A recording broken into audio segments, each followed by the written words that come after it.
نحمدہ ونصلی علی رسولہ الکریم اما بعد اقتربت الساعۃ وانشق القمر۔ خلیج کی جنگ کی میں نے عرض کیا تھا کہ تفصیل اگلے درس میں بیان کروں گا۔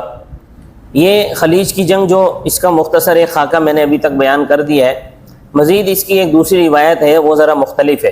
وہ یہ کہ خلیج پر پہنچنے کے بعد مسلمانوں کے لشکر کا ایک حصہ آپس میں یہ عہد کرے گا کہ ہم غالب ہو کر ہی واپس آئیں گے، ورنہ وہیں جان دے دیں گے۔ چنانچہ وہ جا کر رومیوں سے قتال کریں گے، یہاں تک کہ وہ اتنا لڑیں گے کہ ان کے درمیان، دونوں لشکروں کے درمیان راحت حائل ہو جائے گی اور وہ جدا ہو جائیں گے۔ مسلمانوں کا وہ دستہ مکمل شہید ہو جائے گا اور بقیہ ماندہ لشکر بغیر ہار جیت کے فیصلے کے واپس چلا جائے گا۔ 3 دن تک یہ لڑائی چلے گی، یہ لڑائی کا سلسلہ 3 دن تک چلے گا۔ چوتھے دن تمام مسلمان مل کر اکٹھا حملہ کریں گے، جس میں کافروں کو شکست ہو جائے گی، اور اس قدر کافر قتل ہوں گے کہ اس سے پہلے کبھی اتنے کافر قتل نہ ہوئے ہوں گے۔ حتیٰ کہ اگر ایک پرندہ ان کی لاشوں پر سے گزر کر ایک دوسرے سرے پر پہنچنا چاہے گا تو وہ ان کے تعفن اور بدبو کی وجہ سے یا لمبی مسافت کی وجہ سے وہاں پہنچنے سے پہلے ہی گر کر مر جائے گا۔ مسلمان شکست خوردہ رومیوں کا تعاقب کرتے ہوئے خلیج کے کنارے جا پہنچیں گے۔ وہاں پہنچ کر ان کے قائد حضرت امام مہدی علیہ رضوان سمندر کے قریب وضو کے لیے اپنا جھنڈا گاڑ دیں گے، لیکن وہ وضو کے لیے آگے بڑھیں گے تو پانی اپنی جگہ چھوڑ کر پیچھے ہٹنا شروع ہو جائے گا۔ یہ دیکھ کر امام مہدی علیہ رضوان مسلمانوں سے کہیں گے کہ اے لوگوں، اللہ تعالیٰ نے جس طرح بنی اسرائیل کے لیے سمندر میں راستہ بنا دیا تھا، اسی طرح تمہارے لیے بھی راستہ بنایا دیا ہے، اس لیے تم اس سمندر کو بے خوف و خطر عبور کرو۔ چنانچہ مسلمان سمندر کو عبور کر لیں گے اور وہ سمندر پھر پہلے کی طرح ہو جائے گا۔ اب مسلمان شہر پناہ کے قریب پہنچ کر 3 مرتبہ نعرہ تکبیر بلند کریں گے، جس سے ایوان کفر کے در و دیوار لرز اٹھیں گے، اور تیسری تکبیر پر اس کے 12 کے 12 برج گر پڑیں گے۔ یوں وہ شہر مسلمانوں کے ہاتھوں پر فتح ہو جائے گا، اور مسلمان وہاں 1 سال تک اقامت گزین رہیں گے۔ اسی دوران وہاں پر مسلمان مساجد بھی تعمیر کریں گے۔ پھر مسلمان دوسرے شہر میں داخل ہوں گے۔ وہاں فتح حاصل کرنے کے بعد وہ ابھی مال غنیمت تقسیم کر ہی رہے ہوں گے کہ ایک چیخنے والا چیخے گا کہ اے لوگوں، شام میں تمہارے پیچھے دجال نکل آیا ہے۔ مسلمان یہ سن کر وہاں سے واپس آ جائیں گے، لیکن واپس پہنچنے پر معلوم ہوگا کہ یہ خبر جھوٹی تھی، تو اس لیے مسلمان 1000 کشتیوں پر مقام عکا سے سوار ہو کر الٹے پیروں واپس روم چلے جائیں گے۔ تواریخ میں یہ بات مذکور ہے کہ جب بنی اسرائیل اللہ تعالیٰ کی نافرمانی اور سرکشی میں حد سے گزر گئے تو اللہ تعالیٰ نے طاہر بن اسماعیل نامی شخص کو ان پر مسلط فرمایا۔ چنانچہ اس نے بنی اسرائیل پر حملہ کر کے خوب قتل و غارت گری کی۔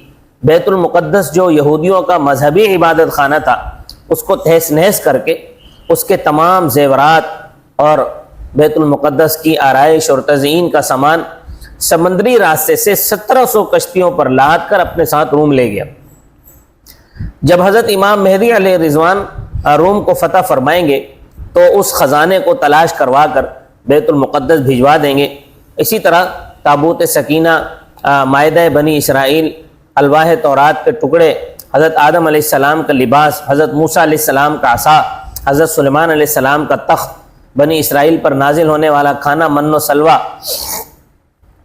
اور من کے 2 قفیز ہوں گے جو دودھ سے بھی زیادہ سفید ہوں گے، ان کو بھی تلاش کروائیں گے۔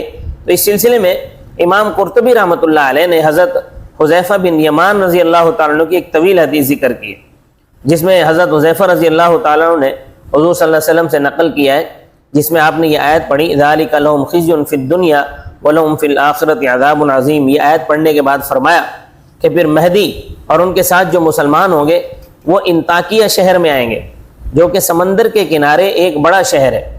اس پر 3 مرتبہ نعرہ تکبیر بلند کریں گے، جس کی برکت سے قدرت خداوندی اس کی سمندری شہر پناہ کو گرا دے گا، اور مسلمان رومیوں کے مردوں کو قتل کر کے ان کی عورتوں اور بچوں کو قید کر لیں گے اور ان کے مال و دولت پر قبضہ کر لیں گے۔ یوں امام مہدی کا انطاکیہ پر تسلط قائم ہو جائے گا، اور وہ اس میں مساجد اور اسلامی طرز تعمیر کی عمارتیں بنوائیں گے۔ اس کے بعد شہر رومیہ قسطنطنیہ کنیست الذہب کا رخ کریں گے۔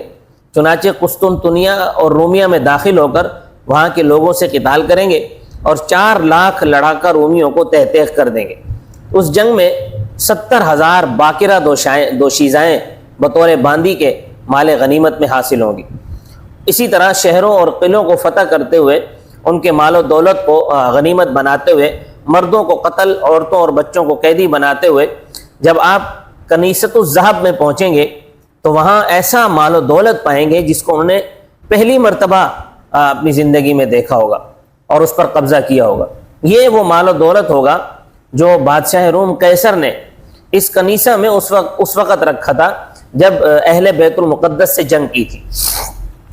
یہ مال و دولت وہاں پا کر اسے اپنے ساتھ 70,000 کشتیوں پر یہ لاد کر یہاں لایا تھا اور بیت المقدس میں اس خزانے میں سے کچھ بھی نہیں چھوڑا تھا۔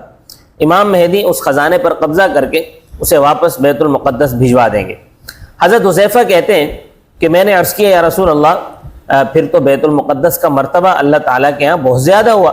آپ صلی اللہ علیہ وسلم نے فرمایا، ہاں بیت المقدس بڑا عظیم گھر ہے جس کو اللہ تعالیٰ نے حضرت سلیمان، حضرت داؤد علیہ السلام کے ذریعے سے سونے، چاندی، موتی، یاقوت اور زمرد سے بنوایا تھا۔ وہ اس طرح کہ اللہ تعالیٰ نے جنات کو حضرت سلیمان علیہ السلام کے تابع کر دیا تھا، اور وہ حضرت سلیمان علیہ السلام کے پاس سونے چاندی کی کانوں میں سے سونا، چاندی اور سمندروں سے جواہرات، یاقوت اور زمرد لے کر آتے تھے۔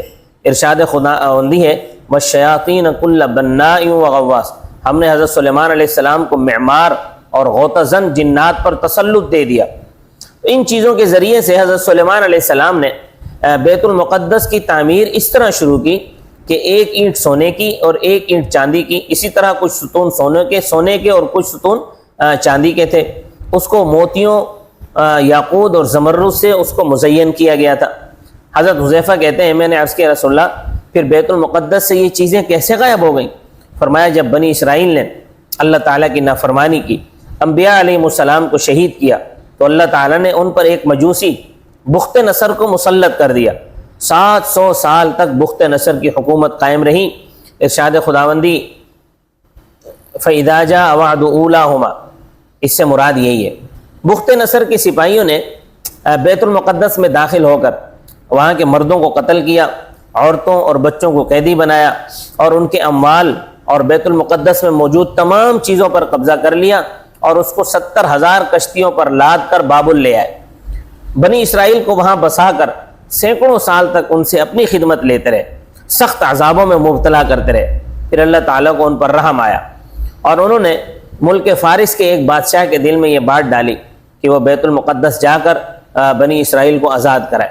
چنانچہ وہ بادشاہ فارس سے روانہ ہو کر بابل پہنچا اور بقیہ بنی اسرائیل کو اس نے مجوس کے ہاتھوں سے آزاد کرایا اور بیت المقدس کے خزانوں کو بھی اس نے واپس بھجوایا۔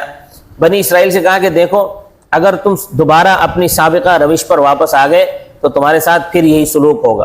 اور ارشاد باری تعالیٰ عسیٰ ربکم ان یرحمکم، اس سے یہی مراد ہے۔ لیکن بنی اسرائیل بیت المقدس آنے کے بعد پھر دوبارہ گناہوں میں مبتلا ہو گئے، دوبارہ انہوں نے وہی حرکتیں شروع کر دی، تو اس پر اللہ تعالیٰ نے بادشاہ روم کا بادشاہ قیصر کو ان پر مسلط کر دیا۔ تو قرآن کریم میں فَإِذَا جَاءَ وَعْدُ الْآخِرَةِ، اس سے یہی مراد ہے۔ تو قیصر روم نے بحر و بر سے ان پر لشکر کشی کی اور خوب ان کو قتل و قتال کیا، ان کے اموال کو اس نے اپنے قبضے میں لیا، عورتوں کو لے گیا، بیت المقدس کے تمام خزانوں کو جمع کر کے 70,000 کشتیوں پر لاد کر کنیست الذہب میں لا کر رکھ دیا، اور وہ اب تک وہیں پر ہے۔ جب امام مہدی تشریف لائیں گے تو وہ اس کو حاصل کر کے بیت المقدس واپس بھجوا دیں گے۔ ان کے زمانے میں مسلمان مشرکین پر غالب آ جائیں گے۔ غرض قصہ مختصر یہ کہ امام مہدی یہ سارے خزانے بیت المقدس بھجوانے کے بعد تابوت سکینہ وغیرہ کو لے کر، ان اشیاء کو لے کر قاطع نامی ایک شہر ہے وہاں تشریف لائیں گے، جس کی لمبائی 1000 میل، چوڑائی 500 میل اور 360 اس کے دروازے ہوں گے۔ امام مہدی اس کا محاصرہ کر لیں گے، لیکن وہ شہر بھی سمندر پار ہوگا۔ عجیب تر بات یہ ہوگی کہ اس سمندر کو عبور کرنے کے لیے کشتی بھی کام نہ آئے گی۔ صحابہ کرام نے عرض کیا رسول اللہ کشتی کیوں کام نہیں آئے گی؟ فرمایا اس لیے کہ وہ زیادہ گہرا نہیں ہوگا، مسلمان اس سمندر کے درمیان چلتے ہوئے اس کو عبور کر لیں گے اور وہاں پہنچ کر 4 مرتبہ نعرہ تکبیر بلند کریں گے، جس کی شدت تاثیر کی وجہ سے اس شہر کی شہر پناہ گر جائے گی، اور مسلمان فاتحانہ انداز سے شہر میں داخل ہو کر مال غنیمت حاصل کریں گے، اور وہاں 7 سال گزار کر مسلمان بیت المقدس واپس آئیں گے، اور یہاں پہنچ کر انہیں معلوم ہوگا کہ دجال جو ہے اس نے خروج کر دیا ہے۔ ہر وہ شہر جس میں سکندر ذوالقرنین فاتحانہ داخل ہوئے تھے، ان تمام شہروں کو امام مہدی رضی اللہ تعالیٰ عنہ فتح کر کے وہاں پر امن و امان قائم کر دیں گے، لوگوں کو ہر قسم کے ظالموں سے پناہ دے دیں گے۔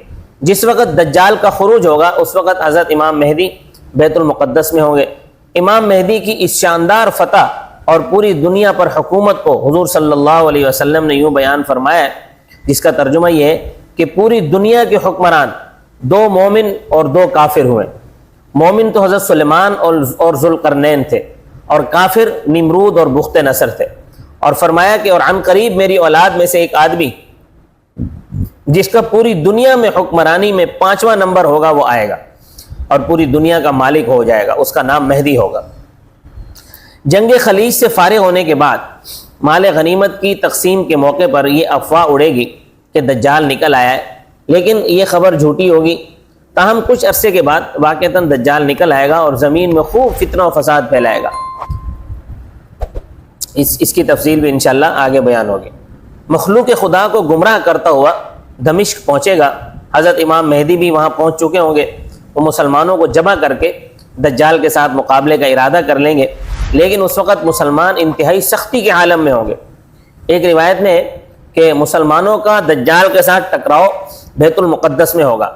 دجال بیت المقدس میں مسلمانوں کا محاصرہ کر لے گا، مسلمان سخت بھوک کا شکار ہوں گے، حتیٰ کہ مسلمان بھوک کی وجہ سے اپنی کمانوں کی تانتیں کھا لیں گے، اور اس حال میں ہوں گے کہ طلوع صبح صادق کے وقت کچھ آوازیں سنیں گے تو کہیں گے یہ تو کسی پیٹ بھرے ہوئے آدمی کی آواز ہے۔ چنانچہ لوگ دیکھیں گے تو اچانک حضرت عیسیٰ علیہ السلام کو پائیں گے۔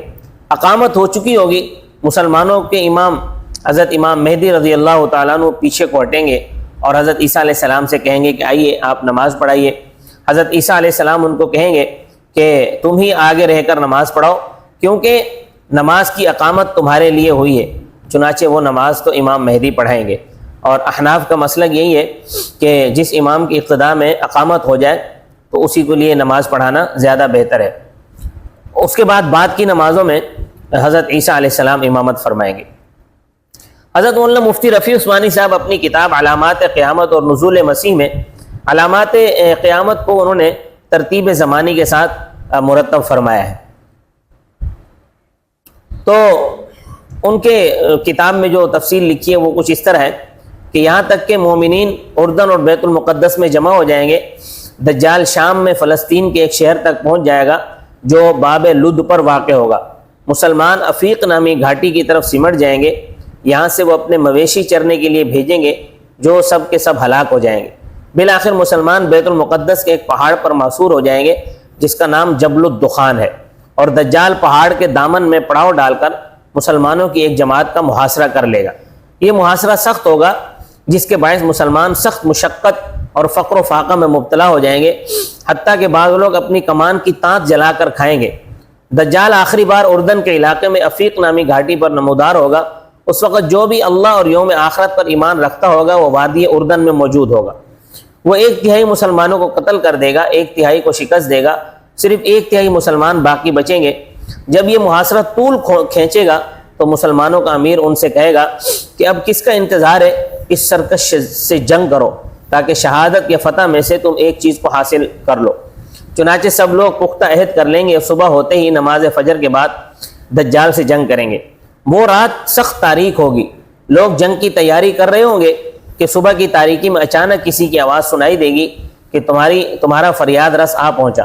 لوگ تعجب سے کہیں گے کہ یہ تو کسی شکم سیر کی آواز ہے۔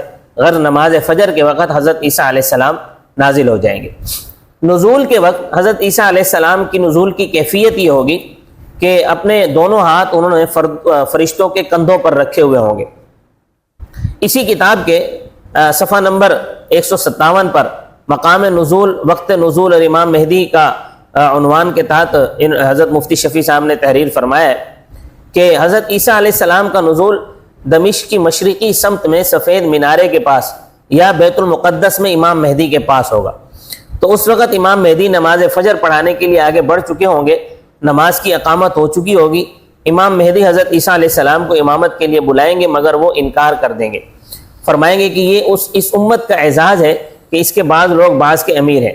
جب امام مہدی پیچھے ہٹنے لگیں گے تو آپ ان کی پشت پر ہاتھ رکھ کر فرمائیں گے تم ہی نماز پڑھو، کیونکہ اس نماز کی اقامت تمہارے لیے ہو چکی ہے۔ چنانچہ اس وقت کی نماز امام مہدی ہی پڑھائیں گے اور حضرت عیسیٰ علیہ السلام ان کے پیچھے نماز پڑھیں گے، اور رکوع سے اٹھ کر سمع اللہ لمن حمیدہ کے بعد یہ جملہ فرمائیں گے قتل اللہ الدجال واظہر المؤمنین، اور نماز فجر سے فارغ ہو کر حضرت عیسیٰ علیہ السلام دروازہ کھلوائیں گے جس کے پیچھے دجال ہوگا اور اس کے ساتھ 70,000 مسلح یہودی ہوں گے۔ آپ ہاتھ کے اشارے سے فرمائیں گے کہ میرے اور دجال کے درمیان سے ہٹ جاؤ۔ تو روایات کی اس تفصیلی ترتیب سے یہ بات معلوم ہو گئی کہ حضرت امام مہدی کے ظہور کے بعد ان کی کفار و مشرکین اور یہود و نصارہ سے خون ریز جنگیں ہوں گی، حتیٰ کہ جنگ خلیج یعنی جنگ قسطنطنیہ سے فارغ ہونے کے بعد دجال کا خروج ہو جائے گا، جس کو قتل کرنے کے لیے حضرت عیسیٰ علیہ السلام آسمان سے نازل ہوں گے۔ نزول عیسیٰ کے بعد چونکہ حضرت امام مہدی علیہ رضوان کا کام پورا ہو چکا ہوگا، اس لیے وہ حکومت و سلطنت اور دیگر جو تمام امور سلطنت کے وہ حضرت عیسیٰ علیہ السلام کے حوالے کر کے خود ان کے تابع ہو جائیں گے، اور 2 سال تک حضرت عیسیٰ علیہ السلام کی معیت میں حضرت امام مہدی رہیں گے۔ اس کے بعد حضرت امام مہدی کا انتقال ہو جائے گا، جبکہ بعض علماء کے بیان سے معلوم ہوتا ہے کہ نزول عیسیٰ کے بعد بھی انتظامی معاملات حضرت مہدی رضی اللہ تعالیٰ عنہ کے پاس ہی رہیں گے۔ امام مہدی کی وفات کے بعد حضرت عیسیٰ علیہ السلام ان معاملات کو سنبھالیں گے، اس میں بھی کوئی اشکال نہیں، کیونکہ اگر امام مہدی ہی خلیفہ اور منتظم ہو تو حضرت عیسیٰ علیہ السلام سے مشورہ کیے بغیر کوئی قدم وہ نہیں اٹھائیں گے۔ انشاءاللہ بقیہ واقعات اگلے دروس میں۔ وما علینا الا البلاغ المبین۔